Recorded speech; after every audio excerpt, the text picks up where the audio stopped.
The treatment paradigm for frontline mantle cell lymphoma has really evolved. It was a disease that originally we tried to do an upfront transplant in all the patients to offer them the best longest progression-free survival that we could. However, new data has emerged from two very large clinical trials.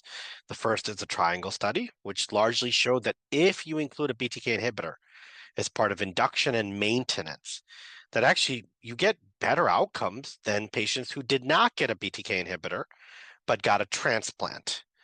Now, in that study, there was a third arm that got a transplant and a BTK inhibitor, and we need longer follow-up to see if the transplant adds anything, but so far, it's unclear that the transplant added significant benefit. In the United States, there was a study done through the cooperative group, through the ECOG group, and their partners. And in this clinical trial, they basically took patients that got any frontline treatment for mantle cell lymphoma. They tested their blood for something called MRD.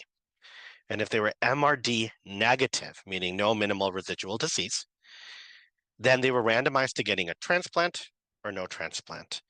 And in this study, they actually saw that for those MRD negative patients, there was no overall survival benefit and no progression-free survival benefit.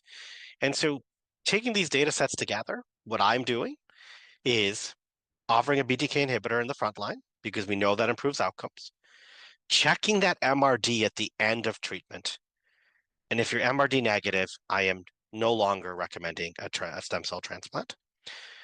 In MRD positive patients, I'll have a conversation with them about the risk and benefits of transplant because that may be a group of patients that potentially could benefit. We don't have clear data yet, but at least worth the conversation. So sort of trying to put all the data together and come up with the algorithm that makes appropriate sense for patients. But all of it is shared decision making, and we go through the data and discuss it with the patients.